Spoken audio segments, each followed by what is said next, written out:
Сәлеметсіздер ме балалар, бүгін қазанның 22-сі. Сабақтың тақырыбы менің отбасым тату. Тату дружный. Моя семья дружная. Жаңа сөздермен жұмыс жасаймыз. Өзі, сам, сама. Адам, кісі, человек. Отбасы мүшесі, член семьи. Шағын, небольшой. Есіне сақта, запомни. Менің отбасым да. Мы говорили, менің отбасым, моя семья. Менің отбасым да, окончание да обозначает в моей семье. Сенің отбасың да, в твоей семье. Оның отбасында, его семье. Өзімнің отбасымда, своей семье. 63-ші бет, 63-й страница, 63-64 страницы, 63-ші, 64-ші бет тыңда, қайтала оқы. Альбек знакомится со своей семьей. Здесь в форме диалога, диалог. Альбек, сенің отбасың қандай? Альбек отвечает, менің отбасым үлкен. Отбасымда 8 адам бар. Бұл кісілер кімдер? Эти люди кто? Бұл кісілер менің атам мен әжем. Бұл кісілер эти люди, бабушка и дедушка. Бұл кісілер мен әкем мен анам. Эти люди мой отец и мама. Бұл кісілер мен ағам мен әпкем. Эти люди мой брат и сестра старший. Бұл менің кішкентай қарындасым бар. У меня есть маленькая сестренка. Сенің қарындасыңның аты кім? Менің қарындасымның аты Тұмар. Это был страница 64. Диалог. Келесі тапсырма. На 64 странице оқылым. Бірінші тапсырма. Оқылым айтылым. Чтение, говорение. Будем следить. Два текста. Первый текст. Альбек рассказывает про свою семью. Второй текст. Анель рассказывает про свою семью. Менің отбасым үлкен, говорит Альбек. Моя семья большая. Отбасымда 8 адам бар. В семье 8 человек есть. Олар атам, әжем, әкем, анам, әпкем, інім және мен. Они, дедушка, бабушка, папа, мама, старшая сестра, братишка и я. Атамның аты Әділ. Дедушку зовут Әділ. Әжемнің аты Асыл. Бабушку зовут Асыл. Әкемнің аты Асқар. Отца зовут Асқар. Анамның аты Анар. Маму зовут Анар. Әпкемнің аты Дана.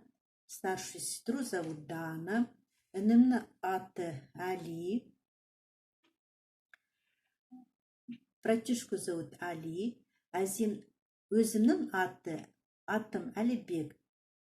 Свое имя Алибек. Өзім сам.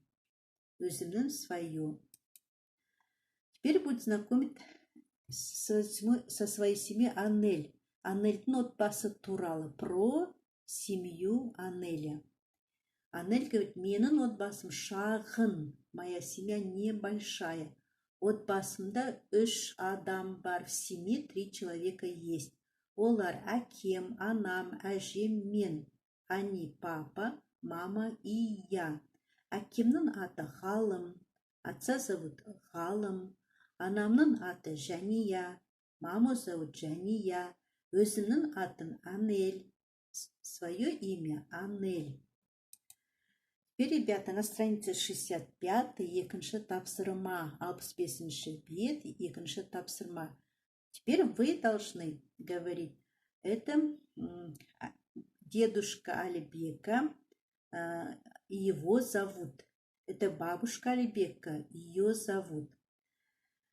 Бұл Алибектің атасы. Оның аты Әділ. Бұл Алибектің өзі. Это он сам Алибек. Бұл Алибектің әжесі. Оның аты Асыл.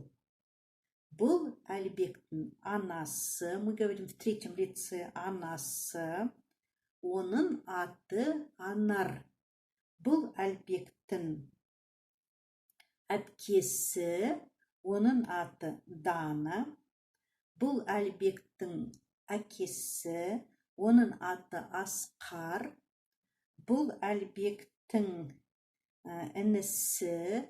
Оның аты Әли. Бұл Алибектің қарындасы. Оның аты Тұмар. Мы говорили про Алибека, значит, в третьем лице мы говорили. Атасы, әжесі, анасы, әпкесі, әкесі, інісі, қарындасы. Оның аты, его зовут, ее зовут. Келесі, оқу тапсырмасы вы должны написать в тетради. 65-ші бет, 3-ші тапсырма. Теперь здесь нужно говорить во втором лице и в первом лице. Значит, как зовут членов своей семьи и как зовут членов твоей семьи, да, членов семьи, твоей семьи. Например, вы пишете, например, вы знаете, как зовут отца своего друга, маму как зовут. Например, у друга есть старший брат или старшая сестра, да? Сен әкенің аты, пишите имя своего друга. Сен анаңның аты, сен ағаның аты, если кто-то қарындас, если есть қарындасы, қарындасының аты, да? Если у девочки сіңлінің аты. Теперь какие члены семьи у тебя есть? Мен әкемнің аты, имя отца, менің анамның аты, имя матери, мен ағамның аты, если у тебя брат есть, мен әпкемнің аты, имя всех членов семьи. Во втором лице, в первом лице вы должны написать в тетради. Келесі. Здесь даны только вопросы, да, сұрақтар берілген. 66-шы бет, 5-ші тапсырма. Сенің отбасың қандай? Задается вопрос во втором лице. Вы должны ответить в первом лице. Менің отбасым шағын. Сен өзіңнің отбасыңды жақсы көресің бе? Стоит во втором лице, да? Теперь вы должны сказать в первом лице. Мен өзімнің отбасымды жақсы көремін. Сенің атаңның аты кім? Как зовут дедушку? В первом лице отвечай. Менің атамның аты, имя дедушки. Сенің әжеңнің аты кім? Как зовут твою бабушку? И в первом лице. Менің әжемнің аты, имя своей бабушки. Сонымен балалар, сабағымыз аяқталды. Сау болыңдар.